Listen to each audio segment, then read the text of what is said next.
Dans le cadre de cette soirée débat, nous avons organisé un groupe de travail avec 2 adolescentes, une professeure et une éducatrice spécialisée sur le thème droit à la vie privée des adolescents.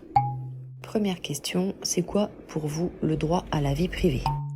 Droit à la vie privée, c'est genre, on a une vie en dehors de nos parents et tout, et intimité, je sais pas comment expliquer. Mon père, il a du mal à comprendre que quand tu toques à une porte, ça sert à rien d'ouvrir juste après.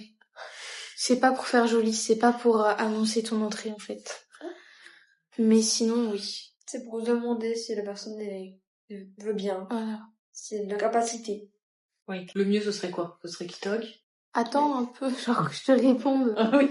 Entrer ou pas ? Voilà. Ah oui. Complètement. Mais ma mère, elle a toujours bien respecté ça. Genre, déjà, elle toque. Elle attend que je réponde. Et si je dis oui, elle dit bien, est-ce que je peux entrer ?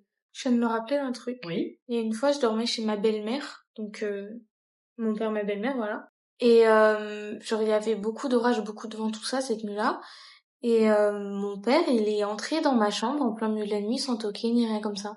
Et là, du coup, je me suis dit, bah ouais, en fait, il rentre. Ah ouais. Surtout que c'était en été et que je dormais torse nu. Ah oui. Donc lui, ça le dérange peut-être pas parce que c'est mon père, mais moi, Toi, si, oui. en fait.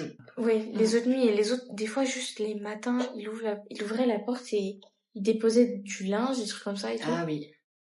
Genre, tu peux le mettre devant la porte, tu sais. Tu vas le prendre après. Ouais, je pense que le droit à l'intimité, Ouais.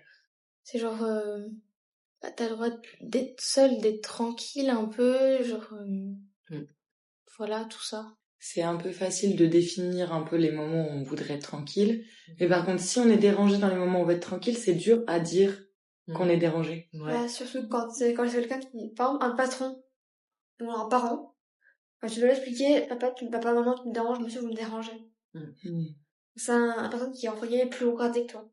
Dans une dynamique de pouvoir, tu veux dire que genre le parent, il a plus de droits sur parce que c'est un parent, ou le patron aussi. Et les parents n'ont pas tous les droits, mais oui. Et parce que si jamais c'était une personne, une amie ou un ami, est-ce que ça serait plus simple à dire ou pas ? Je pense que ça dépend des personnes, mais pour moi, ça serait quand même un peu plus simple. Ouais, je pense aussi.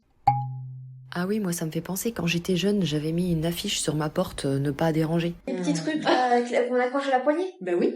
Oh, mais non, on avait fait plein, c'était trop bien. Parce que, tu vois, peut-être ça pourrait... Ouais, peut-être que ton papa, il verrait ça. Je crois que je me rappelle, j'avais fait carrément une affiche sur le Ah, moi aussi, j'avais l'ordi fait et ça. tout. Ah Ouais, j'avais mis des images de Zelda juste parce que j'étais une grosse geek. Et j'avais marqué toquez s'il vous plaît, un truc comme ça. Eh ben ouais. J'avais mis une feuille toute la taille de ma porte. Oui. Je me pas, il y a marqué n'entrez pas surtout Lisa. Ouais. Parce que ma soeur, elle aimait bien entrer. Oui. Et me voulait des affaires, me faire des petits marques.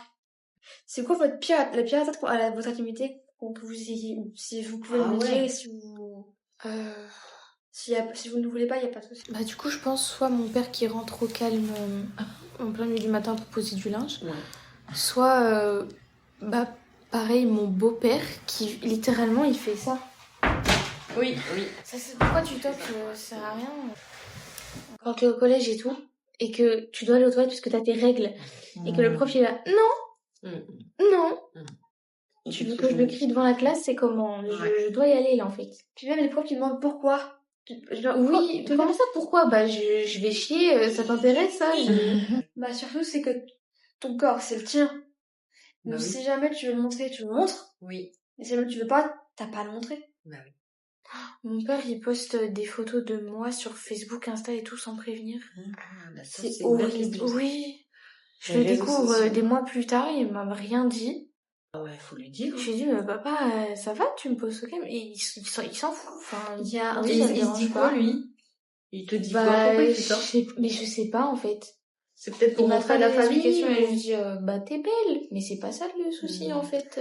Autrement, tu fais le droit à l'image, la loi du droit à l'image. Oui, puis j'essayais de m'en plaindre avec mon frère. Je lui ai dit, j'avais envoyé une photo parce que j'avais une sale gueule dessus, du coup ça me faisait rire. Et il m'a dit, mais tu devrais être fière, tu devrais être contente que ton papa il soit fier de toi et qu'il te poste et tout. Je sais pas, c'est pas ça le problème, encore une fois, en fait. Pour cette soirée débat, Chefia Boudjani, assistante sociale sur le Prisme à la Chartreuse, a pu faire passer un petit questionnaire sur la vie privée des adolescents à plusieurs parents. Nous vous lisons leurs réponses. La vie privée, c'est quoi? C'est le jardin secret d'un individu, son intimité. Les ados ont-ils droit à une vie privée? Bien sûr, cela me paraît essentiel, le droit de cultiver son jardin secret, le droit à l'intimité et au respect. Les ados ont-ils vraiment une vie privée? Je l'espère. Cependant, où s'arrête la vie privée d'un ado? Comment le protéger dans sa vie privée des dangers? Comment faites-vous pour faire respecter ce droit à la maison? Frapper à la porte avant d'entrer dans sa chambre, faire confiance et être à l'écoute pour que le jardin secret de mon ado ne soit pas un endroit obscur. La vie privée, c'est quoi? C'est un droit fondamental pour protéger l'individualité et l'autonomie de chaque personne. Les ados ont-ils droit à une vie privée? Oui, c'est un droit, mais qui doit être équilibré avec la responsabilité parentale de protection et d'éducation. Les parents doivent respecter ce droit. Les ados ont-ils vraiment une vie privée? C'est un droit, mais il est mis en péril par les réseaux sociaux, ainsi que par des parents qui craignent pour la sécurité de leur enfant. Pourtant, il est crucial de le respecter. Comment faites-vous pour faire respecter ce droit à la maison? J'établis une relation de confiance, je ne juge pas, je conseille et j'accompagne.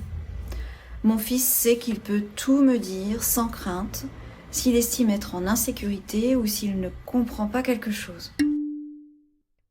À vous de jouer maintenant, n'hésitez pas à nous dire ce que vous pensez du droit à la vie privée, à l'intimité des ados.